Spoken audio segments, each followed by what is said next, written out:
ये काम अच्छा है। कह दीजिए सुभान अल्लाह। हर अमल से ये काम अच्छा है।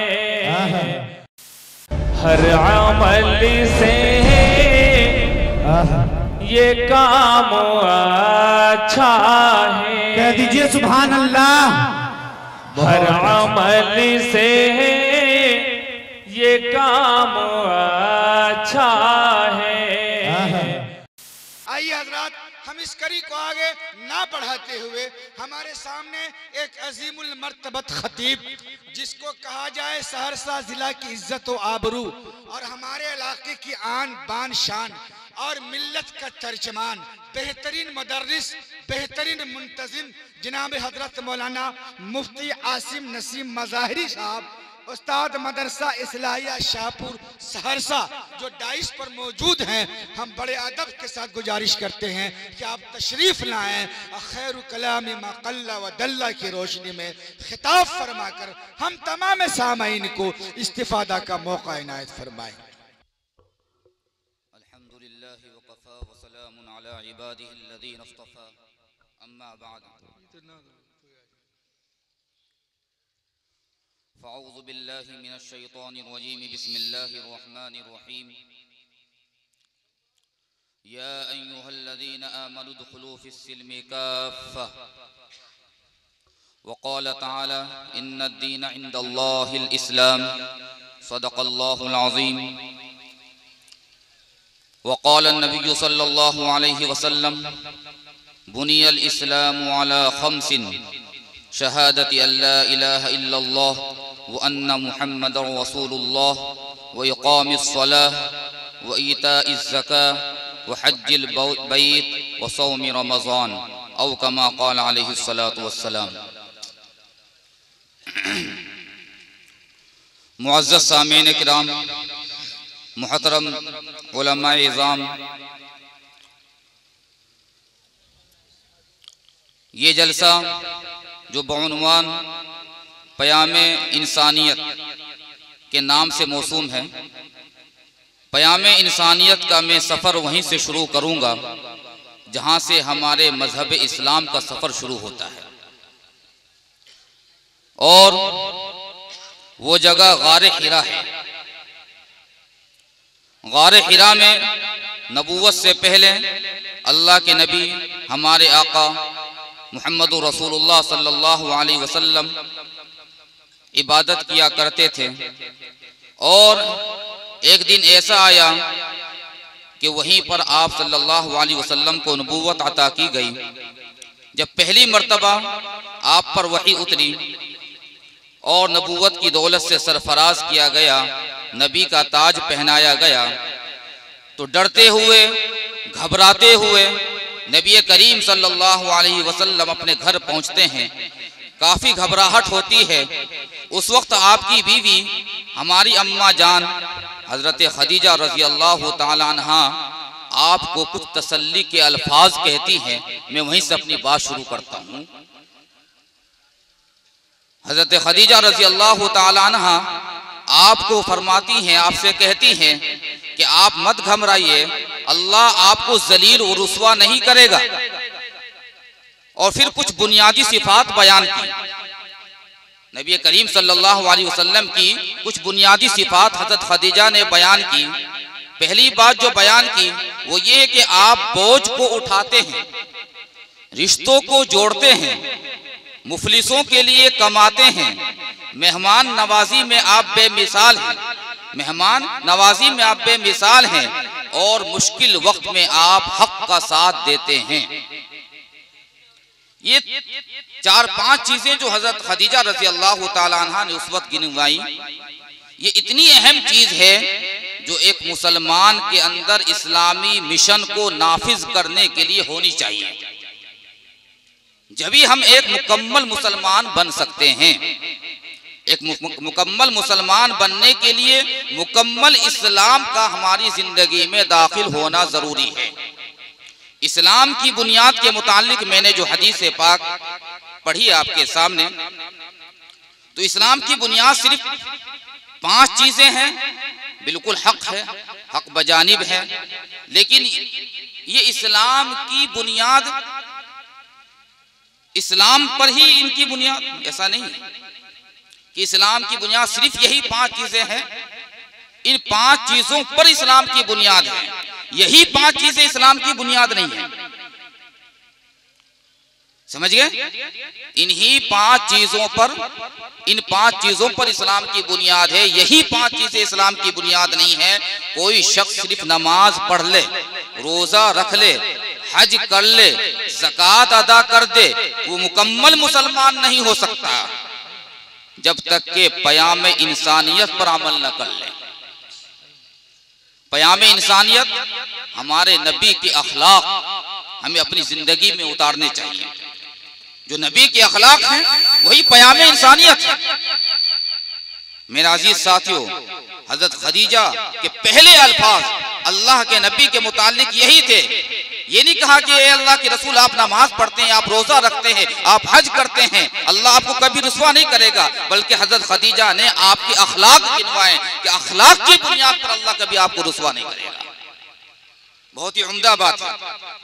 तो मेरे अजीज साथियों, एक कामिल मुसलमान बनने के लिए मुकम्मल तौर पर इस्लाम में दाखिल होना जरूरी है। सिर्फ नमाज, रोजा, हज, ज़कात ये भी जरूरी है। नमाज एक ऐसी चीज है जो हक व बातिल के दरमियान फर्क करने वाली चीज है।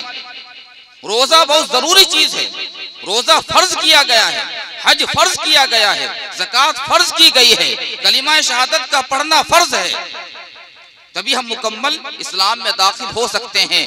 लेकिन साथ में सबसे बड़ा जो फर्ज है हमारा, वो है हमारा अखलाकी फर्ज, अखलाकी फर्ज।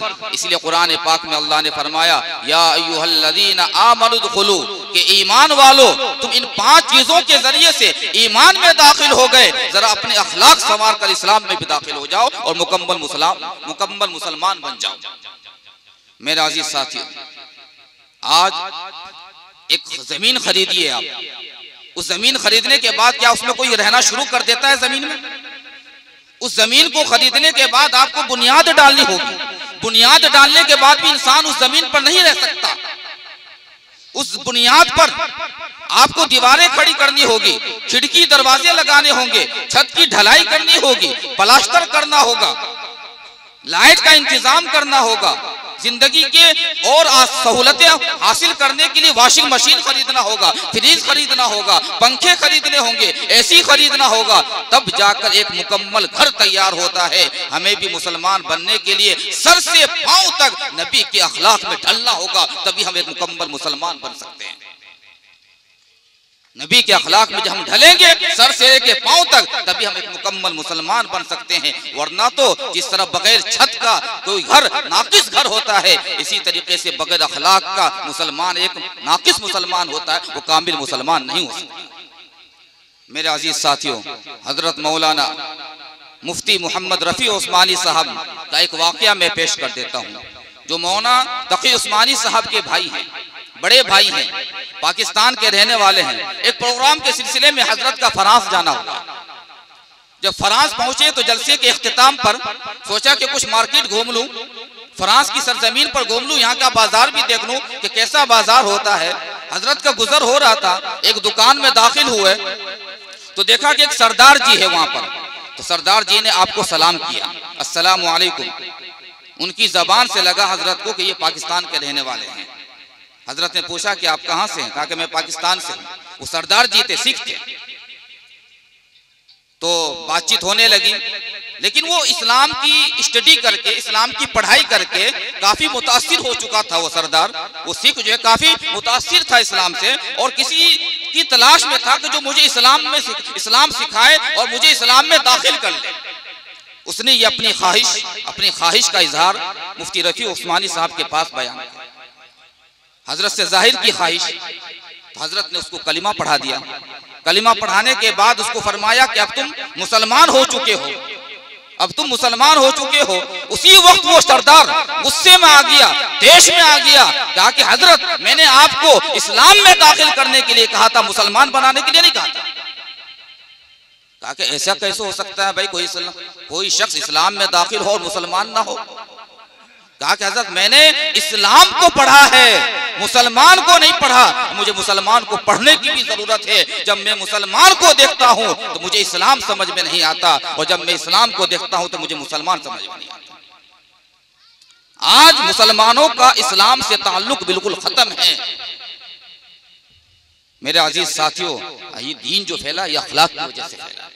उस सरदार ने कहा कि मैं मुसलमानों को देखता हूं कि वो शराब पीता है, मैं मुसलमानों को देखता हूं कि वो जुआ खेलता है, मैं मुसलमानों को देखता हूं कि वो नाच गाने करता है, मैं मुसलमानों को देखता हूं कि वो रिश्वत लेता है, वो सूद लेता है, वो बयाज लेता है।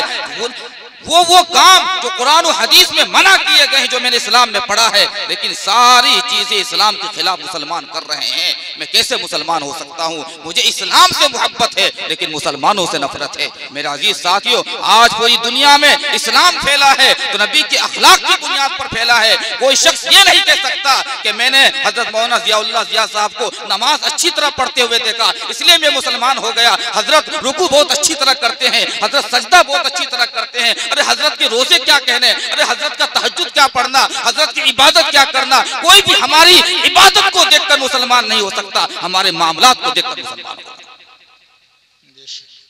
हमारी इबादत को देखकर कोई मुसलमान नहीं होता, हमारे मामलात को देखकर मुसलमान होता है। अल्लाह के नबी सल्लल्लाहु अलैहि वसल्लम के अखलाक, अल्लाह के नबी के मामलात को देखकर ही इस्लाम गालिब हुआ। मेरे अजीज साथियों, चंद बातें पेश कर दूं क़याम इंसानियत के हवाले से कि एक मुसलमान को कैसे जिंदगी गुजारनी चाहिए।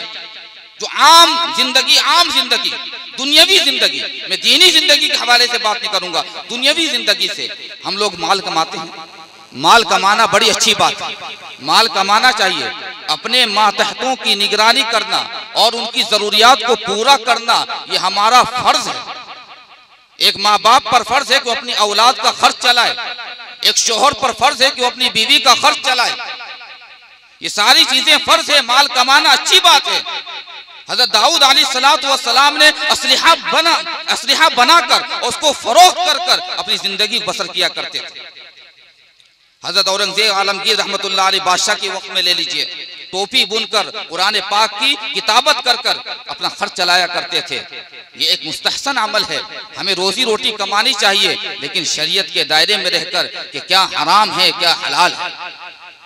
आज मुसलमानों के हालात देख लीजिए। कारोबार के अंदर एक मुसलमान जब कारोबार करता है, तिजारत करता है, जब कोई ग्राहक उसके पास आता है वो ये सोचता है कि दोबारा कोई ग्राहक आने वाला नहीं है, जितना लूटना हो इसी ग्राहक से लूट लो, दूसरे के इंतजार में मत रहो, वही गैर मुस्लिम के पास चले जाइए। वो इसकी ये सोच नहीं होती है कि मैं 2 पैसे कमाऊंगा, लेकिन ये ग्राहक जब यहाँ से वापस लौट कर जाएगा तो दूसरे को लेकर आएगा, उससे भी मैं 2 पैसे कमा लूंगा। लेकिन एक मुसलमान की सोच होती है कि जब ये वापस जाए तो मैं दोबारा मेरी दुकान पर लौट कर ना आए।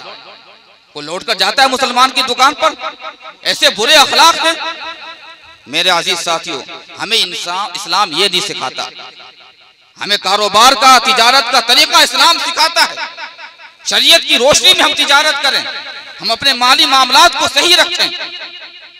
हम दुकान में वक्त दें तो पाबंदी के साथ वक्त दें, स्कूल में वक्त दें तो पाबंदी के साथ वक्त दें, मदरसे में वक्त दें तो पाबंदी के साथ वक्त दें।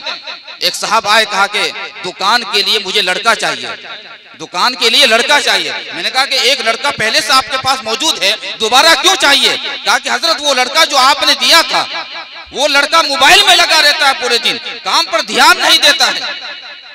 मैं उसे कुछ कहता हूँ वो कुछ करता है, मेरी बात मानने को तैयार नहीं है, इसलिए मुझे दूसरा लड़का चाहिए। मेरे अजीज साथियों, इस्लाम हमें ये पैगाम नहीं देता हम 300 रुपये दिहाड़ी लें, 400 रुपये दिहाड़ी लें, अपने मालिक का पूरा काम अदा करें। यही इस्लाम का पैगाम है, यही इस्लाम का पैगाम है कि अपने वक्त को पूरा अमल करें। लेकिन हम ड्यूटी करने गए मोबाइल इस्तेमाल कर रहे हैं, स्कूल में पढ़ाने वाले टीचर, समझे कि नहीं, मास्टरनियों से बातें कर रहे हैं, बच्चों का हक अदा नहीं कर रहे हैं। ये इस्लाम नहीं सिखाता है। हमें हलाल रोजी खाने का दर्स देता है।